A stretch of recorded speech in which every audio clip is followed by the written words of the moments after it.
అది మార్చి 15, 2019. పులివెందులలో తెల్లవారుజామున ఓ న్యూస్ అందర్నీ షాక్కు గురి చేసింది. వైఎస్ జగన్ బాబాయ్ వైఎస్ వివేక్ హార్ట్అటాక్తో కన్నుమూశారని మొదట ప్రచారం జరిగింది. కానీ సీన్ కట్ చేస్తే ఇంట్లో రక్తపు మడుగులో వివేక, బాత్రూంలో విగతజీవిగా పడి ఉన్న వివేక, ఆధారాల ధ్వంసం, రక్తపు మరకల శుభ్రత అంతా ఓ పగడ్బందీ ప్లాన్ ప్రకారం జరిగిపోయింది. ఇక్కడే అసలు ప్రశ్న తలెత్తుతోంది. పులివెందుల లాంటి ఫ్యాక్షన్ ఏరియాలో, అది ఎన్నికల టైంలో, ఓ కీలక నేత ఇంట్లో ఏం జరుగుతుందో తెలుసుకోలేనంత నిస్సహాయ స్థితిలో నాడు స్టేట్ ఇంటెలిజెన్స్ ఉందా, లేక నిద్ర నటించిందా?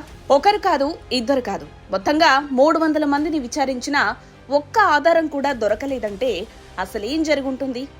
అది వ్యవస్థ వైఫల్యమా, లేక రాజకీయ ఒత్తిడా? ఈ కేసులో దర్యాప్తు స్లోగా కొనసాగడమే నాడు ప్రతిపక్ష వైసీపీకి బాగా కలిసొచ్చింది అన్నది ఓపెన్ సీక్రెట్. వివేక్ అది హత్య అని, నారాసుర రక్త చరిత్ర అంటూ నాడు జగన్ చేసిన ఆరోపణలు టీడీపీ సర్కార్ను అప్పట్లో డిఫెన్స్ లో పడేశాయి.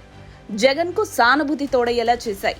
అప్పటి వరకు నిఘా విభాగం అధిపతి ఏబి వెంకటేశ్వరరావు తర్వాతి కాలంలో సిబిఐకి లేఖ రాసినా అప్పటికే జరగాల్సిన నష్టం జరిగిపోయింది. నాడు ఇంటెలిజెన్స్ సమయానికి స్పందించి ఉంటే, వాస్తవాలు ముందే బయటపడి ఉంటే 2019 ఎన్నికల ఫలితాలు ఖచ్చితంగా మరోలా ఉండేవనేది బహిరంగ రహస్యమే. చివరికి వివేక కూతురు సునీత రంగంలోకి దిగి పోరాటం చేస్తే కానీ వ్యవస్థలు నిద్రను వీడలేదు.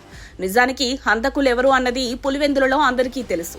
కానీ పోలీసులు మాత్రం మౌనంగా ఉండటం వెనుక అసలు సూత్రధారి ఎవరు?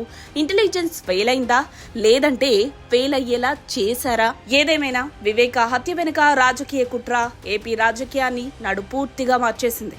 ఇంటెలిజెన్స్ ఇచ్చిన తప్పుడు సమాచారమో, లేదంటే నిఘా విభాగం అప్రమత్తం కాకపోవడం నాడు చంద్రబాబు సర్కార్ను భారీ మూల్యం చెల్లించుకునేలా చేసింది.